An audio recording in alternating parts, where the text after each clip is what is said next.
Okay, so good morning. Today's daf is Bava Kamma daf Tzadik Chet 98. We are a few lines from the bottom of Tzadik Zion. Let's catch up on what we're doing.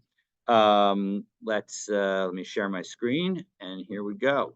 So yesterday we touched on the question of what happens if you borrow money and the government cancels the currency during the loan. So now this, has never happened in the United States, to my knowledge. I guess we've changed the basis for the currency, but we haven't actually changed the currency itself. But let's imagine Israel, where I believe they began with the lira and ended up with the shekel, and so they canceled all of the liras that existed, and then they turned it to shekalim. So what happens? All those liras are not worth anything. Now, I don't know whether they actually made them officially not worth anything, or whether they was an exchange rate. You were in Israel. They did that. What? This was before I was in Israel. Before I ever got to Israel. Maybe I was there. I don't remember exactly when they made the change, but I think it was in the 70s. What? No dollar bills. No, they don't use the dollar bill. They use a shekel. They use a different kind of coin. All the coins are there. And most countries have different kinds of currency than what we have. But there are a few countries that also use the dollar. But in any event, the bottom line is that what happens if I borrow money from you, Mark, and then the government says, you know what, those dollars that I borrowed from you are no longer worth anything, and you have to use a different kind of money. Do I get to pay back the original dollar bills that you gave me, even though now they're worth zero? Or do I have to pay you the same value? Yeah, and that's what we're going to be. That's what we were dealing with yesterday. And we had the debate that Rav said that the borrower has to pay the valid currency at the time of the repayment. And that makes a lot of sense. Shmuel then said that you could pay the original currency and tell the lender that he should go use it in a different country. So clearly, Shmuel is talking about where even though the currency has been canceled here, you could still use it in some other jurisdiction, some other location. And so in that situation, we said that you can use it. And then after some back and forth, we concluded that Rav Nachman explained Shmuel was discussing a situation where the jurisdictions confiscate currency. So they are makbidin zalzeh, that they basically say, if you bring in the wrong currency, this is what Russia, I believe, has even today. If you bring in the dollar bills into Russia, they can just confiscate it from you. And so, and it's probably China too, I would think. And so as a result, but we're going to say that they don't actually search for the currency. So if you don't show it to them, they won't take it away. So as a result, I know that would be terrible. Exactly. And we like the dollar bill. So in any event, but the point is, and we're talking about a situation where the lender plans to go to Meishan. So as a result, that's why the borrower can give back the original coins, because they are good somewhere, and you can even bring, and it's even possible to get them there. You just have to be careful not to show them around. So now the Gemara is going to address other forms of changes to the currency as we pick up at the start of the sixth line from the bottom of Tzadik Zion Amabet. So, by Rine Rava min Rav Chisda. Rava asked Rav Chisda, Hamalva es chaveiro al hamatbeya. You lend to your friend on a particular coin, meaning that you have a particular currency. V'hosifu alav. And you know what they did? They made the quarter. Imagine if they made the quarter larger. Okay, this is not true. They didn't actually make the quarter. But what happens if they made the quarter larger? Now, we're talking about a time where the amount of silver in the coin matters, because that's what you're really paying for. So here they made the quarter larger. Now, what happens if I lent you 5 quarters? Do you have to pay me back only 4 quarters? Let's say 5 quarters, and four of the new quarters is equal to the same weight of the 5 quarters. I gave you 5 quarters, you need to give me 5 quarters back, even though they now weigh more. So that's the question that mahu. So sifa alav mahu. So what's the law? And Rashi explains, if we take a look, sifa alav mahu. Alei and Mahu. It's 1, 2, 3, 5 lines up, and then wide lines at the bottom of Rashi. Aliba de Rav.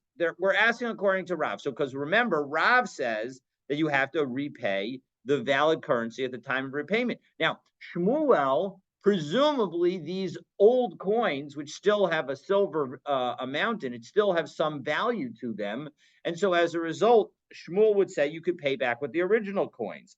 But according to Rav, the Omer nozin lo matbea shel ota shah, that you have to give the coinage that's being used at that moment. Hecha de hosifa alav mai. What would you say? What would Amar Rav? What would Rav say associated with it? So that's the question. So Rav Chisda answers, Amar lo, no saying lo matbeya hayotze be'osa shah. You have to give that coinage at that time. So Amar le, avafilu kinafia, even if the increase is the size of a sieve, Amar le in, yes. Amar le afilu bal tartia, even if the coin's as big as a tartia. Amar le in, yes, absolutely. Baha kazilin pay rate, but 1 second. Didn't fruit become cheaper as a result? Because if in fact if 5 quarters of the old quarters are now equal to 4 quarters, so maybe things that used to cost $1.25 will now cost $1 because the coinage is bigger. So so as a result, the fruit will be cheaper. So Amar Ravashi chazinan imachmas tiva zil mankinan like. We check to see whether the produce is cheaper, and if things have become cheaper, well, then we'll reduce the amount that he owes. So, but basically, according to Rav Ashi's answer that we have at the moment, what we'll say is you focus on whether or not the underlying value, what you can purchase with the items, has changed. But the problem is the imach mas tarazil. And of course, if in fact the change has changed because of the market price, so loman kinalay, then we won't, because obviously that's the market that changed, not the fact that you had a change in the coinage. Well, 1 second, naska. But 1 second, if you were to change these coins into ingot, you now have more metal, so you have more ingot. And so as a result, isn't that change material? And so therefore the Gemara answers Ella kiha de Rav Papa v'Rav Huna brei de Rav Yoshua. So we say, you know what, we're going to give you a different answer. And we do what Rav Papa and Rav Huna, the son of Rav Yoshua of the Uvda, they had a situation. Bezuze de Agardimis Taya, that there was this Arab named Arganis, ad asara b'tamanya, and if there was a greater change than 10 to 8, so then we would make an adjustment. So let's take a look in Rashi to understand exactly what that means. Third wide line at the top of Rashi and Tzadachet Amud Aleph. So we had somebody lend money on a particular coinage, so he's got to be paid back in that system. And then the coinage was added to. And so they went to Agardimus, Socher Yishmael, this a merchant, an Arab merchant. V'haya lo min harishona, and he had the old coins. Umin hashniya, and he had the new coins. Umatzu b'chet shel matbea shniya yesh min harishona, yud min harishona, that there would be 10 new coins for every 8 old coins. So therefore, for every 10 coins, v'nasan lo shmona, so you were allowed to pay back 8. So you were allowed to adjust the amount of coinage based on the weights. And now, obviously, this was only true where the coins was based on weight. Today, if they were to change the quarter's value is not based on its weight. It's what is it called? Fiat money. And so as a result, we would not. I don't think that this halacha would apply today. And so as a result, that's what would happen. So now that we've done that, let's see, was there? We are going to, again, where the difference. So the point is, where the difference was less than 10 to 8, there would not be liability, because even coins that do not change, have different amounts of metal in them because this is all before industrialization.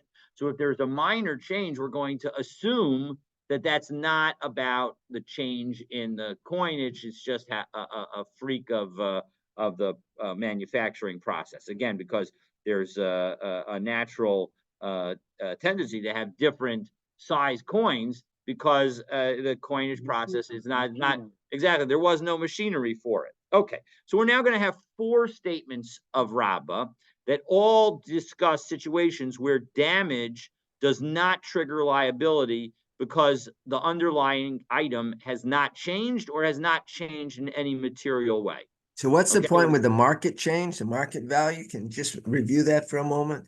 Sure, not a problem. So Rav Ashi's understanding was that we're going to focus not on the change in the coin size or anything associated with the metal in the coin. Let's just look at what the market price has done as a result of the change in coinage. So if the change in coinage has now said that 4 coins buys what you had 5 coins, so then he would say, okay, so then you can pay back 4 coins instead of 5 coins. But if all prices adjusted, if there was inflation at the same time that the coinage went up in size, so then he would say, no, then you need to give 5 coins back just as you had originally. And what Rav Papa, what we see in the end though, is that when the value of coinage is based on the metal that's in it, we do have to worry about the amount of metal. And so even though the prices have not changed, and so 5 new coins still buys what 5 old coins bought, we're going to say that if the new coinage is sufficiently larger, if it's more than 25% larger than what it was, we're going to allow you to pay back based on the weights of the coins, even though it means that the lender will end up getting paid less in value because he's getting paid back the exact same amount of metal. Mm-hmm. Okay, so that's the discussion here. It's, in some ways we're being very strict on the concept, as we'll see going forward. We're going to be raising this concept of ribis, of paying interest, and we don't want to enable the situation for somebody to pay back and end up paying more than he was originally given, because then that additional payment is considered interest, and that's prohibited from the Torah. Okay, so now we're going to have 4 statements of Rabbah, again, all relating to aspects of damage that we're not going to be considering actual damage. So, Amar Rabbah, Hazorik Matbeya Shel Chaveru Liyam Hagadol Pater. If you take a coin of mine and you throw it into the ocean, and here we're talking about the Mediterranean, you're not going to be liable. My time, why? Because Amar Hamanach Kamecha. It's right there. You could see it in the water, so then Ibaya Shuklay. If you want it, go get it. Meaning the point is you might have done something really mean, but if I want it, there's a way that I can get it. So Hanimili Bitsululin de Kachazile. That's only true, however, where the water is clear. So I don't think this is actually true in the Mediterranean, but maybe in the Bahamas or someplace like that. Then that's true where the water is perfectly clear and you can see down to the bottom, so you can actually see the coin. But about achurin, if it's dirty water, low. Then if you can't see it, so then you're going to be liable because you actually you've hidden it in a place that we don't know where it is. And additionally, this is only true if I was holding the coins and you knocked it out of my hand, because you never held the coin, you never took possession of it as a thief. But about shokle bidei migzal gazle. But once you take it into your hand, you're a thief, you're a robber, and so as a result, and the reason that you're a robber is because I know who you did. You're not hiding who you are, so you're actually a robber more than a thief. So you're a robber, a gazlan, not a ganav. You're a gazlan, and now you've stolen it. So as a result, hashaba by miyavin.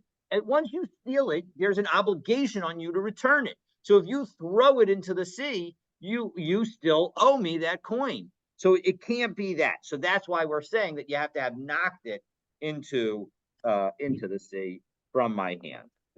Okay. So Masav Rava wants to understand. Listen, I hear you, Rabba. I hear you about this. But what about the following brisa?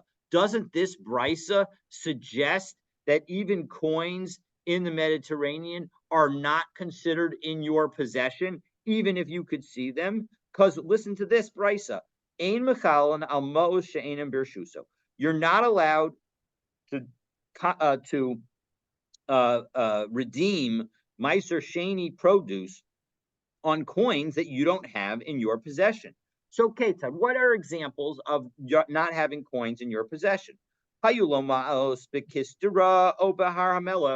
you've got money in these faraway locations, as Rashi says, 1 second, where is the Rashi? Hayalomos bekistera, makom hu v'rachok me'od. This is a place that's very far away. V'yesh bo sakanas drachim, and it's dangerous to get there. V'ein shayaros mitzuyos sham, and there are no caravans that take you there. So this is money that is not so easy to get. Now, if it was easy to get, the implication is maybe Rashi would say that that is considered in your possession. But the bottom line is that, or, and this is the language that really matters to us, shenafal kiso liyama gadol. If your purse your wallet fell into the Mediterranean, you ein mechalin, you can't redeem it. So I don't understand Rabba's asking Rabba.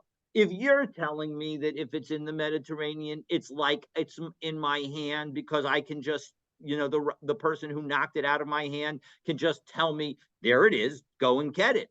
But now you're telling me that if it's in the Mediterranean, I can't actually access it, and I can't use it to redeem Meiser Sheni produce. So Rabba explains to Rava, Shiny le'inyan Meiser. Meiser Sheni is a little different, and the redemption of Meiser Sheni is different. Because we need to actually have the coin effectively, literally in your hand.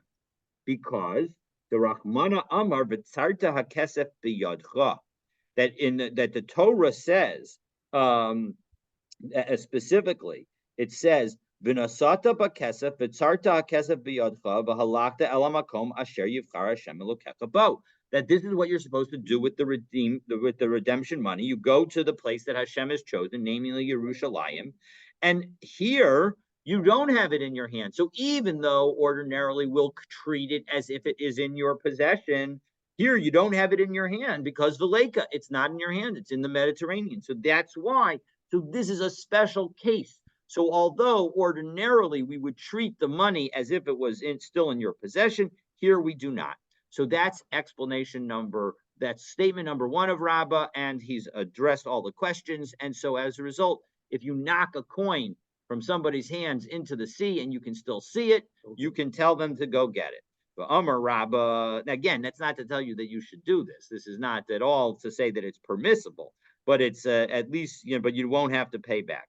Now, in Israel today, and it's when I lived there 20 years ago, there was a Karen in Yerushalayim. You paid them a certain amount of money for a membership, Manui, the Karen, whatever, and they held this coin. So then when you bought produce, you could designate as Meiser Sheni. You didn't have to have that coin with you because you were a member of the Karen. Interesting. Ishkach. So yes, wondering whether such things still exist, but that's absolutely, you're absolutely right to highlight that today in Israel, you still have to deal with all the Meiser, including Meiser Sheni. So the Amar Rabbah. So Rabbah now says statement number 2. Hashaf matbeya shel chaveiro pater. If you flatten somebody else's coin, you're also going to be exempt. So my timer, what's the reason? You haven't done anything to the coin. There's all the metal is still there. All you did was hammer it into a flattened shape. Then when we say and that's exactly what I just said, that this is talking about where you bang it into to be smooth like a stone. Aval shaifa b'shufina, but if you file it down, so now the metal is less, So then, chasuri chasre, well, then you haven't reduced the coin and you've done an amount of damage and you have to pay for the damage. So Masav Rava wonders. 1 second, what about the following brisa? Hikau al eino v'sima'ah, if you strike your slave in the near the, in the eye and you blind him, or alzno, or on his ear, v'charsho, and you deafen him, eved yotze behen l'cherus, the slave goes free. Keneged eno ve'eno roeh, keneged ozno ve'eno shomeh. But if you hit the wall opposite the eye or the wall opposite his ear, then eno eved yotze behen l'cherus, the slave does not go free. Now, here, in the first case, you have not actually poked the eye. You've hit the eye. You have not, the eye is still in the slave's head. So as a result, although you've done damage, the original item is still there. And yet, in that situation, the slave will go free. Doesn't this show that damage to something, if it affects its usage, even if it does not affect its appearance, is considered damage? That's the question that Rabba is trying to ask from this brisa. So Rabba l'taimeh, Rabba says, you know what? You're absolutely right that if there wasn't actual damage to the eye or to the ear, you would be right that these things would be like banging the coin, because the coin is still all there, and therefore you wouldn't be liable. But Rabbah says the following: to Amar Rabbah charshu la'aviv nerag. If somebody deafens his father, he's going to be executed. She'iev shar lecharisha below chabura, because there is no question that even if you can't see the injury, there is some injury. That there is some kind of drop of blood that was in his ear. And so as a result, obviously this is an old way of understanding physiology, but the point is that there is some wound there. And so as a result, if you blind or deafen the slave by hitting him, we're going to assume that there is actually a wound there. And so as a result, it isn't comparable to the case of banging the coin where the coin is all there, because there's something different about the eye or the ear. Okay, so that's case number 2 of Rabbah. Now we get to case number 3 of Rabbah. But we had a discussion a few dafim ago, a week or so ago, where someone hit the wall and not the person, and the individual became deaf as a result of the banging to the wall. Correct. It was this exact brisa that we cited a few weeks ago. You're absolutely right. It's this exact brisa. The interesting thing is that when we cited this brisa, Mark, can you give a hand? So when we cited this exact brisa a few weeks ago, we were citing it more for the exact point that you were making, that you bang the lack of liability, associated with hitting the wall. And that makes sense, because we said in that situation that the person has effectively scared himself. Right. But here, the reason that we're citing this brisa is about the first part of the brisa, the fact that we originally think that if you hit the eye and blind him, or you hit the ear and deafen him, that the point is that nothing actually happened to the ear or to the eye, that it was all fully there. And so isn't that like banging a coin that is fully there? That's the analogy that Rabbah makes. And we cancel that analogy by saying that Rabbah effectively says that if you blinded somebody or you deafened somebody, you can be assured that internally there is some change. And so as a result, it is not like the coin case, because the coin is all there, but the eye and the ear, once they've been hit and deafened or blinded, is not all there. So that's the go back and forth of the question and the answer that we have. And so as a result, we do not have a challenge to the fact that if the coin is all there, if all you've done is moved around the metal, we're going to say that you can just give back the coin in its current shape. Okay, so now Rabbah says his third rule. V'amar Rabbah hatzoreim ozen paraso shel chavero. What if you nick the ear of an animal? Now that animal is no longer going to be able to be brought as a sacrifice. Putter. you're not going to be liable. My time, oh, why not? Why shouldn't you be liable? After all, you did something, and you actually caused a visible damage. Hara kaima kaima. Look, the cow is effectively still a cow. Excuse me, please. Below of it, below media. You really haven't done anything that affects its usage at all. The Kulish farm, lav lagabi mizbeah kaima. Yes, you can't bring it to the base hamikdash and put it on the base altar. I'm putting it on the mizbeah. But not all ox go to the mizbeah, and so as a result, this ox hasn't been set aside. Now, obviously, if it was set aside for the mizbeah, the response would be different. But here, it was just a stam ox, stam cow. So you're allowed to. So if you did that, you're not going to be liable. So Masiv Rava gives another example. Well, what about the following situation?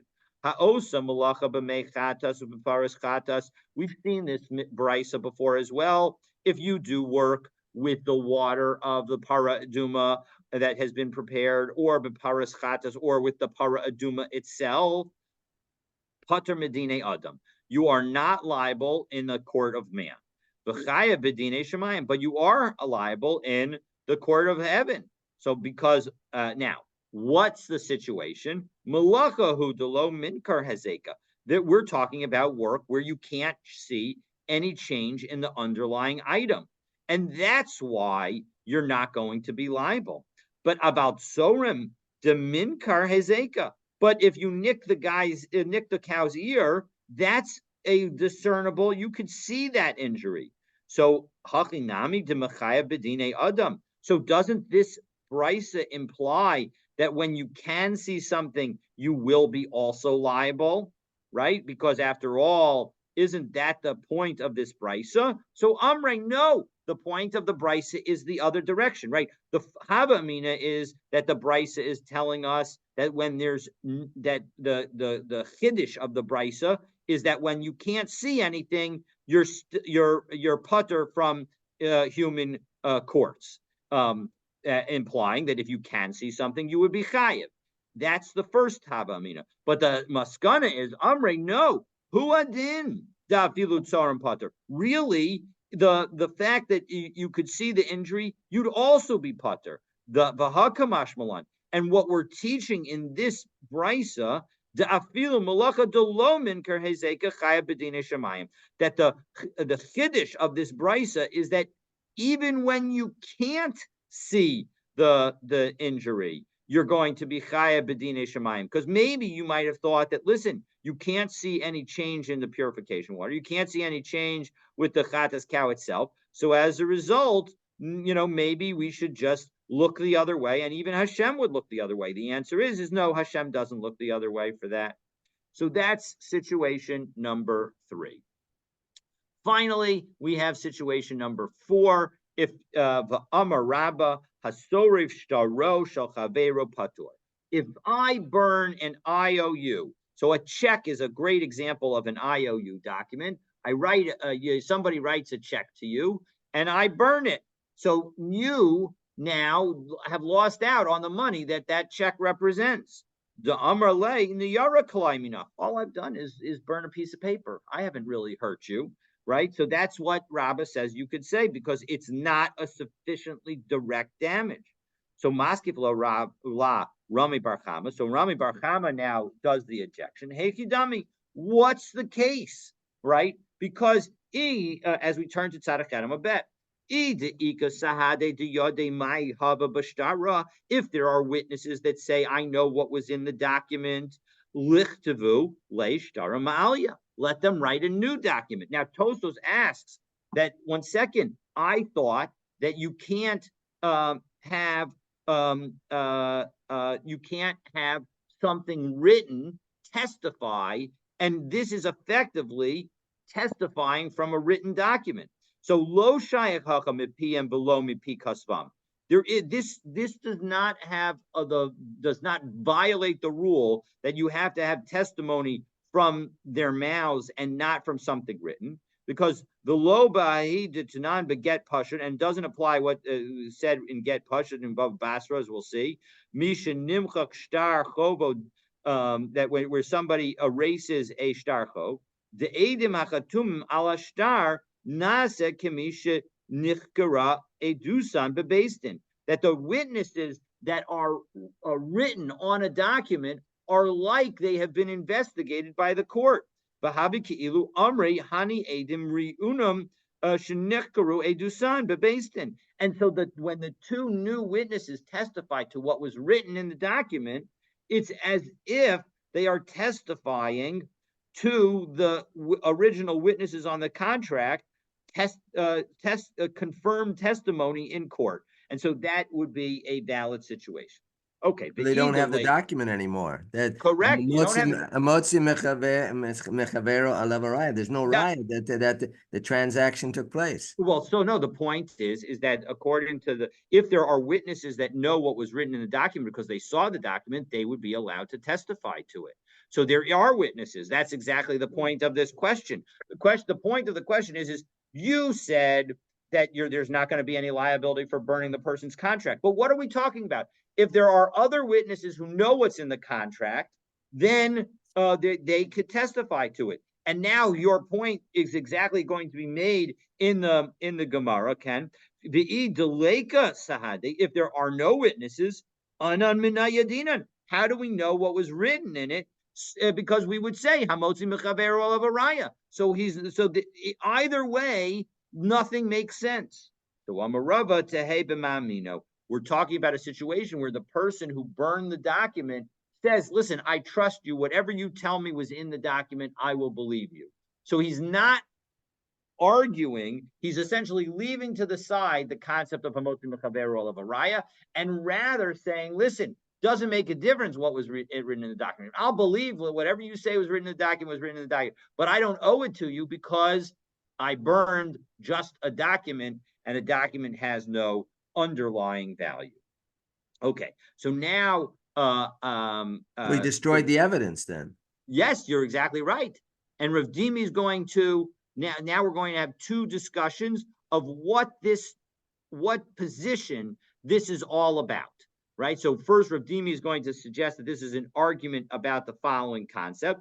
Amar Rav Dimi bar Chanina hadarabba. This ruling of Rabba, machlokes Rabbi Shimon v'Rabbanan. It seems to be aligned with a machlokes of Tanayim. Rabbi Shimon de Amar davar hagorim l'mamon kamamun dami. That Rabbi Shimon says that when you have something that is effectively like money and causes you to, the money to disappear when it disappears. So then, mechayev, that is going to be, even though you can't even have benefit from it, we're going to say that you're liable for destroying it. And the Rabbanan de Amri davar hagorim l'mamon lav kamamun dami lo mechayev. Whereas if the rabbis say that it's something that eliminates the benefit because of money, you're not going to be chayev. So isn't Rabba's statement like Rabbi Shimon that essentially, like the rabbis, and that essentially because this document is not considered like money, he's not going to be liable. So Maskiv la Rav Huna Brei de Rav Yoshua. Rav Huna said in the name of Rav Yeshua, the son of Rav Yeshua, asks, I don't understand. No, this doesn't have to be this. We don't have to say that that's the case. We don't have to say that, Rabbi Shimon would say that one who burned the paper would be liable, and one of the rabbis would say the one who burned the paper would not be liable. Because take a look, it could be that Rabbi Shimon's statement is only where the thing itself represents money, but not where it does not. Because take a look at the following situation. Amar de Shamat le Rabbi Shimon davar hagorim l'mamon k'mamon dami. Where's the situation where something represents money, but it's not money? B'davar she'ikaro mamon k'derabba. That's where it's money, like the following example that Rabbah gives. It's ironic that Rabbah is the person who made the statement, and Rabbah is the one who's giving this example. The Amar Rabbah, Gazel chametz l'nei Pesach. If you steal chametz, if somebody steals chametz before Pesach, uba achar usreifo, and somebody else comes and burns it, but moed, if they burn it at the appointed time, as Rashi says, fourth wide line at the end of the line, bisman biuro, at the time it's supposed to be burned. So then, patur, you're not liable. Shakol mitzuvim alav leva'ara, because everybody's commanded to burn it. Pesach, but what happens if it's burned after Pesach? Machlokas Rabbi Shimon v'Rabbanan. This the rabbis and Rabbi Shimon disagree about. Rabbi Shimon, davar hagorim lemamon kimamon dami. That because that according to Rabbi Shimon, this chametz, right, is like money. Because if the thief goes and gives it back, if the robber goes and gives it back to the original owner, he won't owe the original owner anything. But if in fact you burn it, now he can't return the item to the original owner, and he will owe him the full amount, the full value of the chametz. So that's why Rabbi Shimon would say that the person would be liable for burning it. But the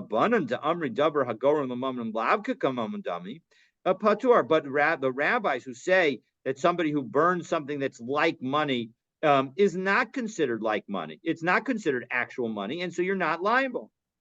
So, but if he holds the bread, if he holds this till after Pesach, isn't he over the lav?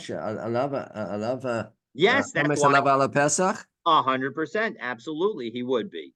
Absolutely, he would be. The thief would have violated that prohibition, but at least he would be able to return the original item without. So he's done two sins. You've highlighted that in some ways we're allowing the robber to benefit in two different ways. Yeah, he's despite having made two different sins, he sinned by stealing the chametz, and he sinned by keeping the chametz over Pesach. And yet we're going to allow him to give back that original chametz because we want to facilitate his doing tshuva. And we allow him to say, this item was the item that I stole, and so you can take it back, even though it's got no value. So, but davar she'eni karo mamon.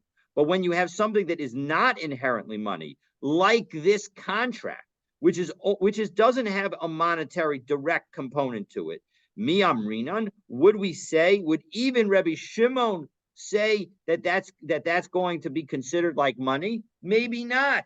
So as a result, Rabbah could say that he's consistent with both the rabbis and Rabbi Shimon. So therefore, right? So therefore, Rabbah is consistent even with Rabbi Shimon. And so now, in answering now a Maimar offers an alternative understanding of what this is all about. Amar Maimar, man de dina de garmi. That what this is really about is the law of garmi. Garmi, there are three categories of damage. There's damage where I, hit you. If I hit you, that's direct. Then there's damage that is very, very indirect.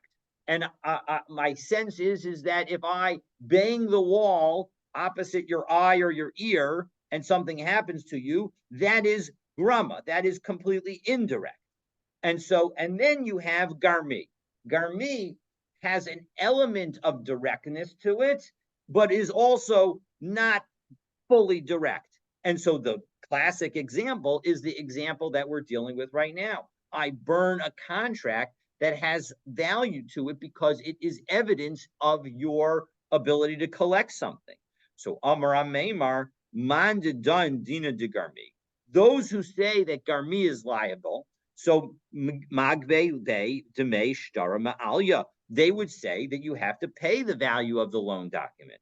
Uman de lo dina de garmi, and those who say you don't create liability for garmi, so then magbibe demei na yara ba'alma. All you have to pay for burning the paper is the value of the paper. Yeah, it is kind of ridiculous. So Hava Uvda, there was a story. What happened? So Kafya Rafram Ravashi. Rafram forced Rav Ashi, and Rashi tells us Rafram Ravashi Shisaraf Shtar Chavero Biyal Duso, that Rav Ashi, when he was young, burned the contract of his friend Rafram. And so as a result, now Rafram is trying to get payment for it. V'agbebe ki shura talma, and he forced him to pay for it like the value of a beam that is used for images. So what does shura talma mean? So take a look a couple lines down from that Rashi that we just did, 2 lines down from there, from where it ended. Shura talma, piraon gamur min ha'idis, that you had to, that he forced Rav Ashi to pay from his best property.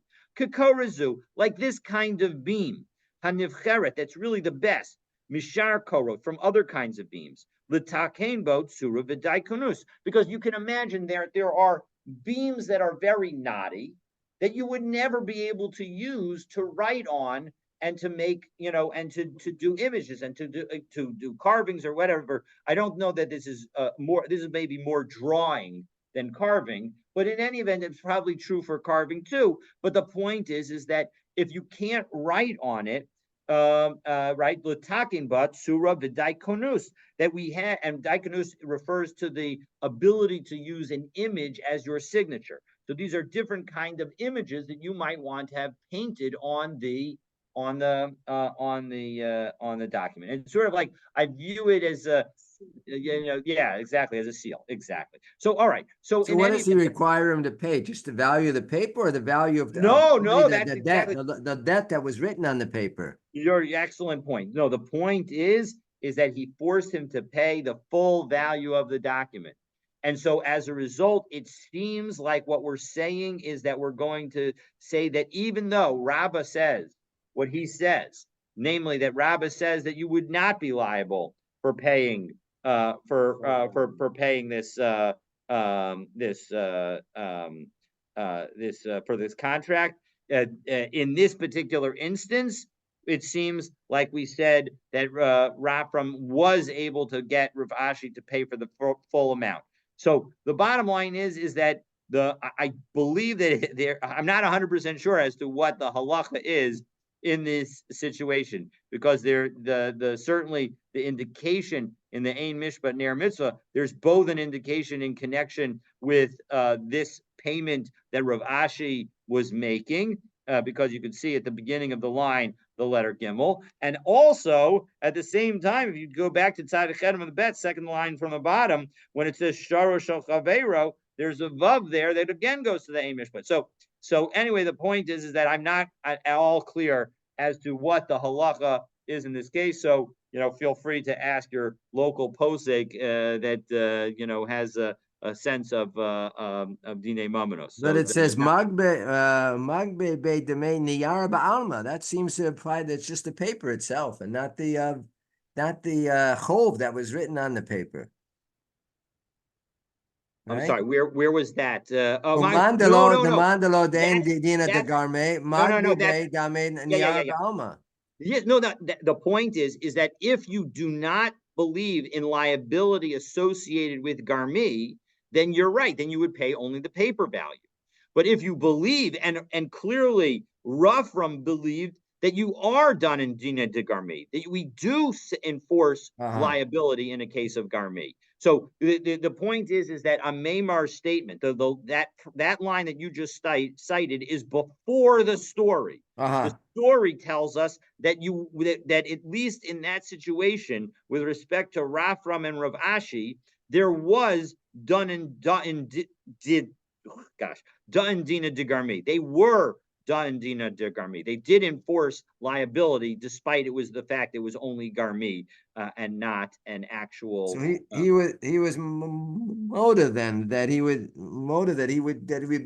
would pay, even though the star was gone. It was 20 years ago. He said, okay, I'll agree with it. So I guess correct. He was moda. Correct, exactly. So that's exactly how it ends. Okay, so now we get to the next bit, and in the Mishnah we said that the robber could say to the original owner regarding chametz after Pesach that what's yours is in front of you. So the Gemara wonders whose opinion is that. Okay, and so we'll get to the Mishnah, and maybe we'll leave the Mishnah for tomorrow. So chametz va'avar aleva Pesach omer lo harei shel chalafanecha. So mantana omrin beisurei hana harei shel chalafanecha. Who says that when it comes to things that are forbidden, you can say, here's what's yours? Rav Chisda Rabbi Yaakov. It's just Rabbi Yaakov. Titania. Sure, Shehemis, if you have an ox that killed somebody, ad shelo nigmar dino, before the judgment was reached, Macharo machor, if you sell it, it's sold. Hikdishu mukdash, if you consecrate it, it's consecrated. Shchato ksharo bisaro mutar, if you shecht it, it's kosher to eat. Hachziru shomer leba'alav muhtar, if a custodian returns it, if somebody who's watching returns it to the person who gave it to them, it's considered return. Mishin nigmar dino. However, once the court case has reached its conclusion and the ox is chayav misa, so mecharo enu machar, it's no longer sold. V'hikdishu enu mukdash, it's no longer sanctified. It's not going to be sanctified. Shchato b'saro asur, its meat is still going to be prohibited. Hechziru shamar leva'alav enu machzar, it's not going to be considered returned to the original owner. Rabbi Yaakov disagrees and says, Av mission nigmar dino, even after the verdict was reached, hachziro shomer leva'alav musar, when the person who returns it returns to the owner, it's considered return. So my lav v'hakamiflki, isn't this what they're arguing about? The Rabbi Yaakov Savar Omrin bi'isurei hana harei shalcha lefanecha, that when it comes to the ox, you can say, here's what's yours, it's in front of you. V'rabbanan Savri ein omrin bi'isurei hana harei shalcha lefanecha, is what you could say that they don't say it. So Amar le Rabba lo. No, that's not the case. That is not what they're arguing about. Because the Kuli Amra Amrina Bi'isuri Hana Haresha Chalafanecha. Really, everybody agrees that you can always say, even with respect to something that is Asr Bahana, that here's what's yours, it's in front of you. De'im Kain Nifagu B'chametz Pesach. Because if in fact that was what they were arguing about, they should have argued about chametz that was over on Pesach. Because the fact that they argued specifically about an ox that was is going to be killed, we could say it's actually about something else. Because Ella Amar Rabba will give you the following explanation to what the argument is in that brisa that we just cited. You could argue that what the disagreement is about here is about whether or not the court has the ability to judge a case when the ox is not present. Rabbanan Savre de Ein Gomrin Dino Shel Shor Shelo B'Fanim. The rabbis say that you cannot finish a case when the ox is not in front of you, to Amar Lei. And so as a result, if the watcher tries to give back the ox after the judgment has happened, the recipient, the original owner of the ox, can say, to say, Nile Hava Me'ikra Me'arikna Le La'agma. If you had brought it back earlier before the judgment, I would have been able to take it to the swamp, and we would never have had a judgment that says that my ox needs to be killed and therefore is asr bahana.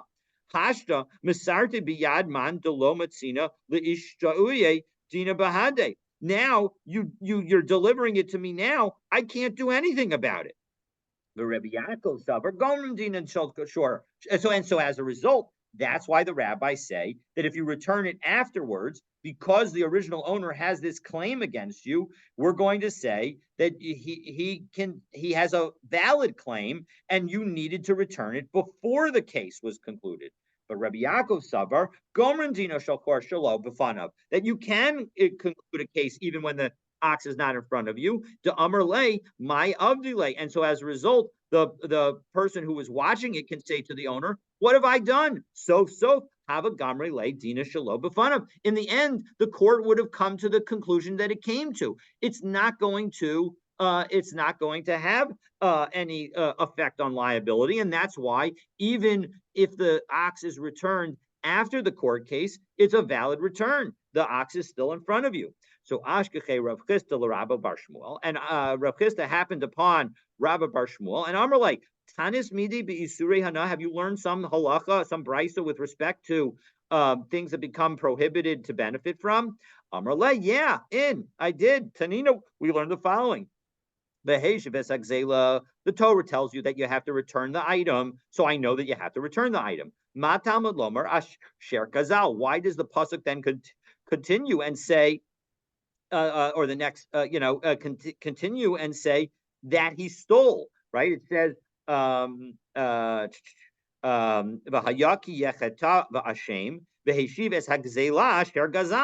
course, it's the gzela asher gazal. What does it mean to tell us the thing? Why did it need to use those extra words? So you return the item that was stolen in the same way that it was stolen, like it was stolen. So mekan amru gazal. If a coin got disqualified, parents beher kivu. If you got fruit and they rotted, yain behechmis, wine and it became vinegar. Trumas nitmes, truma and became tamei, chametz va'avar lava pesach, chametz and it went through Pesach. Behema benevd albera, an animal, and it was, and some sin was done with it, either bestiality or avodah zarah. Sure, ad shalo nigmar dino, or an ox before its verdict has been reached. Omer lo harei shel chalafanecha. In all of these cases, you can say that what's before you is before you. So now, what's the importance of this, of all of this statement? The Gemara tells us, "Man shamas le de amar ad shalo nigmar dino," in Mission Nigmar Dino Lo. Who is it that tells us that the only time you can return the ox is before the verdict was reached and not after? That was Rabbanan. That was the rabbis. And yet, in this same brisa, the Katani chametz va'avra levet pesach omer lo haresha chalafanecha, that we see that the chametz that was before you, it's in front of you. So we see that when Rav Chisda said that the Tana Kamma would say that you can't say what's in front of you is before you in the brisa that we cited earlier, it's not true. That in fact, Rabba's explanation is the accurate one. So Amar Le, Rav Chisda says to Rabba, and I'm going to take this as a joking. If anybody in the yeshiva asks you what you said, what you learned, don't tell them anything, because as a result, everybody will know that my explanation is not the valid explanation, because we have a brisa that supports Rabba's explanation. All right, so let's Peiros. Now we have a question, because you probably noticed this and you probably remember the fact that we said in this brisa, Peiros v'hir kivu omer lo harei shel chalafanecha, that if the fruits rotted, and similarly if the wine soured, the wine became vinegar, that you would be able to say what's in front of you is in front of you. Here's what's yours is in front of you. But we saw v'hatanan in our Mishnah, Peiros v'hir kivu mishalim b'kishas hagzela, that when it comes to fruits that rot, you have to pay them based on the time of the robbery. So how can you tell me that in this brisa you can just give them back? So Amar Papa kan sher kubu kulon kan sher kubu miksasan. No, where they really were rotted completely, so then you have no ability to say here are your fruit, because they smell different, they look different, everything is different. However, if in general there was the fruits are good, but they partially rotted, so then that is where our brisa was saying that you can say, here is what is yours, it is in front of you. So all right, so what in the world does our Mishnah next say? Well, for that you're going to have to stay tuned for the tomorrow's daf, even though I do have it on the screen. I had hoped that we would get a little further, but I want to end closer to on time. So I wish you a wonderful, wonderful day. One quick question here. How does the machloket here between Rabba and Rabbanan, when in the end we conclude, it seems to be that Hari said, where's it? Hari shocha lefanecha. I understand the point with the fruits and the Pesach, ala Pesach, but how does that compare with the Indian of the ox? Is it in front of you or not in front of you? I thought we said earlier that the ox didn't have to be in front of you. They could paskin the din in the base then, even if the ox wasn't in front of them. Yeah, so let's say that you can that's Rabbi Yaakov's view according to Rabbah, but the point is that the ox not being in front of the court and the court judging on it is separate from the fact that the watcher has to return the ox to the original owner. And so when the watcher returns the ox to the original owner, according to Rabbi Yaakov, whether it's before or after the court case, the bottom line is that ox, even though you're prohibited to benefit from it, that ox, even though you're prohibited to benefit from it, that ox is your ox. And so as a result, there's no underlying change in the ox that you can see that it's prohibited to benefit from. And so as a result, that's what our Mishnah says, that you can return that kind of item. You can return an item if the item has not changed. That's why you can return the chametz. It's exactly like chametz shavar la pesach. that the chametz is still there, but now the chametz is prohibited. So too, the ox is still there, but it hasn't yet been killed by the court, but it's still there. It's just going to be chayav misa, and so as a result, you're not going to be allowed to benefit from Well, who's the benefit to whom? The original owner, the it. thief? Nobody can benefit from it. It's prohibited to everybody. And the point is despite the fact that the original owner is getting back useless items, because the item that he gave the watcher is identical to the item that is being given back, even though now it's prohibited to benefit from it, the watcher is considered to have fulfilled their job as watcher. Oh, so he's exempt from any damage? No, it's He's exempt. Exactly. That's exactly right. That's what Harei Shalcha Lefanecha means. It's that I am giving you back what's yours, and I am not liable for any damage to you. Any damage? Where's the damage if the ox is the same? Well, the ox is the same, but now nobody can benefit from it. You can't shech that ox. You can't work with the ox. You can't do anything with the ox. That ox needs to be taken out and stoned. Because of why? Why does it? Because the ox killed a person. Oh, okay, all right, okay. Yeah. So that's the bit. The ox did that. So he can't. Exactly. Even the original owner gets the ox, but he can't use the meat. He can't do anything with it. Exactly. And despite the fact that he can't do anything with it, and the same thing is true if the animal was worshipped or was had a bestiality done to it. The same thing is true. That animal also is prohibited to have any benefit. And despite that, when the robber returns it, he's returned the item. Or when a watcher returns it, he's returned the item and has fulfilled his obligation to return. And as a result, is not going to have any further liability. Even though when the owner gets it back, there's nothing that he can do with it. But the watcher, the shomer, isn't he liable for the damage that the ox did under his shmira? If the ox killed another ox, doesn't the shomer have to? No, remember we're talking about the ox killed a person. Right. So the ox killed a person, and so because the ox killed a person, the ox gets killed. There's no liability associated with it. There's no liability. If an ox kills a person, the ox dies, and there's no liability for the owner. Oh, right. The liability is limited effectively to the value of the ox. Right. That's right. Okay, good. It's good. All right, thank you. Yeah. Looking forward to continuing our learning tomorrow. We'll pick up with the Mishnah on Sadek Kedem. All right, thank you. Be well.